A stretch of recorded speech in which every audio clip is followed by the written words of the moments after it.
ഒരു ടീമിൻ്റെ ഹൃദയഭാഗം അവരുടെ മധ്യനിരക്കാരാണ്. കളിയുടെ വേഗത കുറക്കാനും കളിയിലേക്ക് മികച്ച പന്തുകൾ സപ്ലൈ ചെയ്യാനും കളി സ്ലോ ഡൗൺ ആക്കാനും മുന്നേറ്റ നിരക്കാരിലേക്ക് പന്തെത്തിക്കാനും കളിയുടെ ഡിഫൻസിനെ സഹായിക്കാനും എല്ലാമൊപ്പം മികച്ച മധ്യനിരക്കാരുണ്ടാകണം.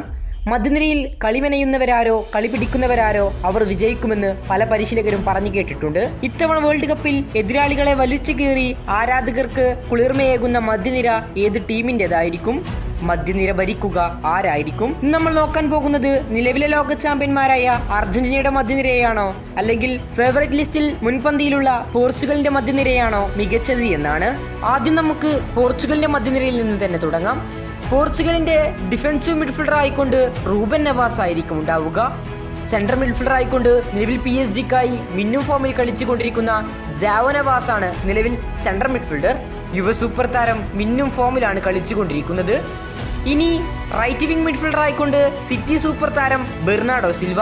റൈറ്റ് വിംഗിൽ നിന്ന് ഫുട്ബോൾ ലോകത്തെ വിസ്മയിപ്പിക്കുന്ന പ്രകടനമാണ് സൂപ്പർ താരമായ ബെർണാഡോ സിൽവ നടത്തിക്കൊണ്ടിരിക്കുന്നത്. ലോകത്തിലെ ഏറ്റവും അപകടകാരിയായ റൈറ്റ് വിംഗർ കൂടിയാണ് നിലവിൽ ബെർണാഡോ സിൽവ. ലെഫ്റ്റ് വിംഗർ ആയിക്കൊണ്ട് PSG-യുടെ സൂപ്പർ താരം ഈ സീസണിലും കഴിഞ്ഞ സീസണിലുമെല്ലാം മിന്നും ഫോമിൽ കളിച്ച വിറ്റീഞ്ഞയാണ്. ഇത്തവണയും പോർച്ചുഗലിന്റെ കൺട്രോളർ ആയിക്കൊണ്ട് വിറ്റീഞ്ഞ ടീമിൻ്റെ ഒപ്പം ഉണ്ടാകും. റൈറ്റ് വിംഗ് മിഡാണ് താരത്തിന്റെ ഏറ്റവും ഡേഞ്ചർ ആയിട്ടുള്ള പൊസിഷൻ. ഇനി അറ്റാക്കിംഗ് മിഡ്ഫീൽഡർ ആയിക്കൊണ്ട് ഇംഗ്ലീഷ് പ്രീമിയർ ലീഗിലെ ഏറ്റവും മികച്ച മധ്യനിരക്കാരനുള്ള പുരസ്കാരം വാങ്ങിയ യുണൈറ്റഡിന്റെ സൂപ്പർ താരമായ ബ്രൂണോ ഫെർണാണ്ടസ് ആണ്. പോർച്ചുഗലിന് ഇത്തവണ ഏറ്റവും കൂടുതൽ പ്രതീക്ഷയുള്ള താരങ്ങളിൽ ഒരാളാണ് ബ്രൂണോ ഫെർണാണ്ടസ്. ഇത്തവണ വളരെ വലിയ പ്രതീക്ഷയാണ് നിലവിൽ പോർച്ചുഗൽ ആരാധകർക്ക് ബ്രൂണോ ഫെർണാണ്ടസിലുള്ളത്. ഇനി അർജന്റീനയുടേത് നോക്കാം. നിലവിൽ ഡിഫൻസീവ് മിഡ്ഫീൽഡർ ആയിക്കൊണ്ട് ലിയാൻഡ്രോ പെരഡസ്, സ്കലോണിയുടെ വിശ്വസ്തനായ ഡിഫൻസീവ് മിഡ്ഫീൽഡർ. ഇനി സെൻട്രൽ മിഡ് അലങ്കാരം ചെയ്യുന്നത് മറ്റൊരു വിശ്വസ്തനായ റോഡ്രിഗോ ഡിപോൾ ആണ്. അർജന്റീനയുടെ എഞ്ചിനാണ് ഡിപോൾ. നിലവിൽ ക്ലബ്ബ് തലത്തിൽ MLS-ലാണ് കളിച്ചുകൊണ്ടിരിക്കുന്നതെങ്കിലും താരം മിന്നും ഫോമിലാണ്. ലെഫ്റ്റ് മിഡ്ഫീൽഡർ ആയിക്കൊണ്ട് തിയാഗോ അൽമേഡ. സ്കലോണി ഇപ്പോൾ പരീക്ഷിക്കുന്ന ഡിമേരിയക്ക് കണ്ടെത്തിയ ഒരു പകരക്കാരനാണ് തിയാഗോ അൽമേഡ. ക്ലബ്ബ് തലത്തിലെ മങ്ങിയ ഫോം പക്ഷേ രാജ്യാന്തര ജേഴ്സിയിൽ വരുമ്പോൾ താരം മിന്നും ഫോമിലാണ് കളിച്ചുകൊണ്ടിരിക്കുന്നത്. ഡിമേരിയക്ക് പകരക്കാരനാകാൻ താരത്തിന് സാധിക്കുമോ എന്ന നോക്കിക്കാണലിലാണ് നിലവിൽ ഫുട്ബോൾ ലോകം. റൈറ്റ് വിംഗ് മിഡ് ആയിക്കൊണ്ട് നിക്കോ പാസ്, യുവ സൂപ്പർ താരം. വെറും 21 വയസ്സ് മാത്രമുള്ള താരം നിലവിൽ മിന്നും ഫോമിലാണ് കോമോക്കായി കളിച്ചുകൊണ്ടിരിക്കുന്നത്. സീരിയയിലെ ഏറ്റവും മികച്ച മധ്യനിരക്കാരൻ എന്ന അവാർഡും താരം സ്വന്തമാക്കി കഴിഞ്ഞു. കോമോ എന്ന ആ ചെറിയ ക്ലബിനെ ചാമ്പ്യൻസ് ലീഗ് എന്ന വലിയ നേട്ടത്തിലേക്ക് കൈപിടിച്ച് ഉയർത്തിയിരിക്കുകയാണ് നിലവിൽ കോമോയുടെ മധ്യനിരക്കാരനായ നിക്കോ പാസ്. ഈ വേൾഡ് കപ്പിലെ അർജന്റീനയുടെ വണ്ടർ ബോയ് ആകുമെന്ന് അർജന്റീന ആരാധകർ ഉറച്ചു വിശ്വസിക്കുന്ന പേരാണ് നിക്കോ പാസ് എന്നുള്ളത്. അർജന്റീനയുടെ അറ്റാക്കിംഗ് മിഡ്ഫീൽഡർ ആയിക്കൊണ്ട് മാക്കലിസ്റ്റർ ആണ്. 2022 ഖത്തർ വേൾഡ് കപ്പിലെ മിന്നുന്ന ഫോം അലക്സിസ് മാക്കലിസ്റ്ററിന് ഈ വേൾഡ് കപ്പിലും തുടരാനാകുമെന്ന വിശ്വാസത്തിലാണ് നിലവിൽ അർജന്റീന ആരാധകരുള്ളത്. അങ്ങനെ സാധിച്ചാൽ അർജന്റീനയുടെ കാര്യങ്ങൾ കൂടുതൽ എളുപ്പമാകും. ഇനി നമുക്ക് കമ്പാരിസൺ നോക്കാം, ഏത് ടീമിൻ്റെതാണ് മികച്ച മിഡ്ഫീൽഡേഴ്സ് എന്ന്. ഇരു ടീമുകളുടെയും ഡിഫൻസീവ് മിഡ് നോക്കാം. അർജന്റീനയുടേത് ഡിഫൻസീവ് മിഡ്ഫീൽഡർ ആയിക്കൊണ്ട് ലിയാൻഡ്രോ പെരഡസ്. പോർച്ചുഗലിന്റെ ഡിഫൻസീവ് മിഡ്ഫീൽഡർ ആയിക്കൊണ്ട് നിലവിലുള്ളത് റൂബൻ നെവാസ് ആണ്. ഇതിൽ ആരാണ് മികച്ചത്? രണ്ടുപേരും ഡീ പ്ലേമേക്കർ ടൈപ്പാണ്. ലിയാൻഡ്രോ പെരഡസിന് ബിഗ് മാച്ച് എക്സ്പീരിയൻസും ഗെയിം കൺട്രോളും നല്ലതാണെങ്കിലും ഇപ്പോഴത്തെ ഫോമിൽ പേസും ഡിഫൻസീവ് റിക്കവറിയും കുറവായി കാണപ്പെടുന്നു. മറുവശത്ത് റൂബൻ നെവാസ് പാസിംഗ് റേഞ്ചും ലോങ് ഡിസ്ട്രിബ്യൂഷനും നിലവിൽ കൺസിസ്റ്റന്റ് ആയിക്കൊണ്ട് തന്നെ അദ്ദേഹം ചെയ്തുകൊണ്ടിരിക്കുന്നു. നിലവിൽ കളിയുടെ റിതം കൺട്രോൾ ചെയ്യുന്നതിലും പ്രഷർ ബിൽഡ് ചെയ്യുന്നതിലുമെല്ലാം നവാസ് ഇപ്പോൾ കൂടുതൽ മികച്ചതായി തോന്നുന്നു. അതുകൊണ്ട് തന്നെ ഈ പൊസിഷനിൽ അല്പം മികച്ചത് റൂബൻ നെവാസ് തന്നെയാണ്. ഇനി സെൻട്രൽ മിഡ്ഫീൽഡർമാരായി അർജന്റീനയുടേത് റോഡ്രിഗോ ഡിപ്പോളും പോർച്ചുഗലിൻ്റെത് ജാവോ നെവാസുമാണ്. റോഡ്രിഗോ ഡിപ്പോൾ ഇപ്പോഴും സ്കലോണിയുടെ കീഴിൽ അർജന്റീനയുടെ എഞ്ചിനായി പ്രവർത്തിക്കുന്നു.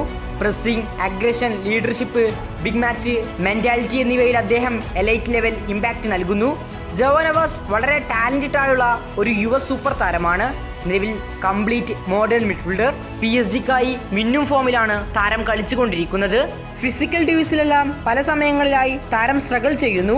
ഇപ്പോഴത്തെ ഓവറോൾ ഇൻഫ്ലുവൻസ് നോക്കുകയാണെങ്കിൽ നിലവിൽ അല്പം മുൻതൂക്കം അർജന്റീൻ സൂപ്പർ താരമായ റോഡ്രിഗോ ഡിപ്പോളിനാണ്. ലെഫ്റ്റ് വിംഗ് മിഡ്ഫീൽഡർ ആയിക്കൊണ്ട് അർജന്റീനയുടേത് തിയാഗോ അൽമേഡയും പോർച്ചുഗലിൻ്റെ വിറ്റീഞ്ഞയുമാണ്. കമ്പയർ ചെയ്യുകയാണെങ്കിൽ തിയാഗോ അൽമേഡ ഡിമേരിയക്ക് പകരക്കാരനായി കളിക്കുന്ന പൊസിഷനാണ് കൈകാര്യം ചെയ്യുന്നത്. പന്ത് സപ്ലൈ ചെയ്യുന്നതിൽ മികച്ച താരം തന്നെയാണ് അദ്ദേഹം. Dribbling, quick movement, attacking freedom എന്നിവയിൽ അദ്ദേഹം ക്വാളിറ്റിയോടെ അർജന്റീനയ്ക്കായി നിലകൊള്ളുന്നു. എന്നാൽ ഡിഫെൻസീവ് കോൺട്രിബ്യൂഷൻ, ഫിസിക്കൽ സ്ട്രെങ്ത് എന്നിവ അദ്ദേഹത്തിന് താരതമ്യേന വിറ്റിനയേക്കാൾ കുറവാണ്.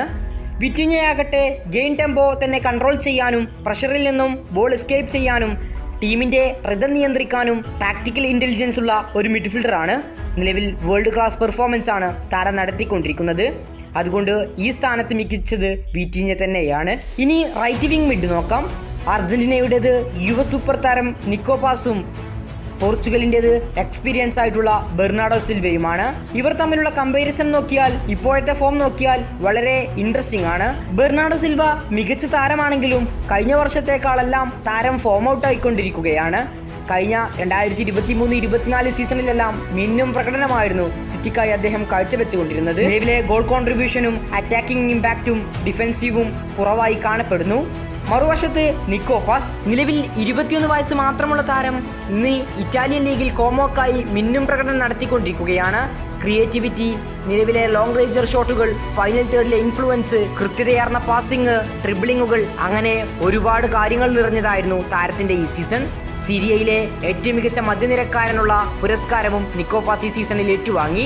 നിലവിൽ അർജന്റീനയ്ക്കായി കളിച്ച് ഒട്ടും എക്സ്പീരിയൻസ് ഇല്ലാത്ത നിക്കോ പാസ് പക്ഷേ ഇപ്പോഴത്തെ പ്യുവർ കറന്റ് ഫോം അടിസ്ഥാനത്തിൽ നോക്കുകയാണെങ്കിൽ ബെർണാഡോയേക്കാൾ കൂടുതൽ ഡേഞ്ചറായി കാണപ്പെടുന്നു. ഈ സ്ഥാനത്ത് ബെർണാഡോയേക്കാൾ അല്പം മുൻതൂക്കം നിക്കോ പാസിനായിരിക്കും. മൊത്തത്തിലെ ഇൻഡിവിജ്വൽ മിഡ്ഫീൽഡ് ക്വാളിറ്റി കമ്പയർ ചെയ്താൽ പോർച്ചുഗലിന് അർജന്റീനയേക്കാൾ വലിയ അഡ്വാൻറ്റേജ് തന്നെയുണ്ട്, ഒരു ടെക്നിക്കൽ അഡ്വാൻറ്റേജ് തന്നെ. എന്നാൽ ഇൻറ്റൻസിറ്റിയും കെമിസ്ട്രിയും ടൂർണമെൻറ്റിലെ വിന്നിംഗ് മെൻറ്റാലിറ്റിയും എന്നാൽ അർജന്റീനക്കൊപ്പമാണ്. അത്യന്തം ഡേഞ്ചറസ് ആണ് അർജന്റീനയും. പക്ഷേ pure midfield talent and technical dominance മാത്രം നോക്കിയാൽ പോർച്ചുഗലിനാണ് മുൻതൂക്കം. ഈ വേൾഡ് കപ്പിൽ അർജന്റീനയേക്കാൾ മികച്ച മധ്യനിര നിലവിൽ പോർച്ചുഗലിന് അവകാശപ്പെടാനുണ്ട്. നമ്മൾ പറഞ്ഞതുപോലെ ഡിഫൻസീവ് മിഡിലും സെൻട്രൽ മിഡിലും റൈറ്റ് വിങ് മിഡിലും ലെഫ്റ്റ് വിങ് മിഡിലും AMF-ലും എല്ലാം ഏറ്റവും മികച്ചത് ആരാണ്? നിങ്ങളുടെ ഒപ്പീനിയൻ മറക്കാതെ കമൻറ്റ് ബോക്സിൽ അറിയിക്കുക. ആരാണ് ആ പൊസിഷനിലേക്ക് മികച്ചതെന്ന് നിങ്ങൾ കമൻറ്റ് ചെയ്യുക. നിലവിൽ വേൾഡ് കപ്പ് നേടാൻ ഏറ്റവും സാധ്യതയുള്ള ഫേവറേറ്റ് ലിസ്റ്റിലെ മുൻപന്തിയിലുള്ള 2 ടീമുകളാണ് നിലവിൽ ലോക ചാമ്പ്യന്മാരായ അർജന്റീനയും യുവേഫ നാഷൻസ് ലീഗ് ചാമ്പ്യന്മാരായ പോർച്ചുഗലും. ഏറ്റവും കൂടുതൽ ദൂരം മുന്നേറുക ആരായിരിക്കും? നിങ്ങളുടെ അഭിപ്രായത്തിൽ അർജന്റീനക്കാണോ പോർച്ചുഗലിനാണോ കിരീട സാധ്യത കൂടുതൽ? ഇക്കാര്യം നിങ്ങൾ കമൻറ്റ് ബോക്സിൽ അറിയിക്കുക. കൂടുതൽ ഫുട്ബോൾ വാർത്തകളും വിശേഷങ്ങളും അറിയാൻ ഇപ്പോൾ തന്നെ നമ്മുടെ ചാനൽ മറക്കാതെ സബ്സ്ക്രൈബ് ചെയ്യുക. കൂടുതൽ ഫുട്ബോൾ വാർത്തകളും വിശേഷങ്ങളുമായി ഇനിയും കാണാം.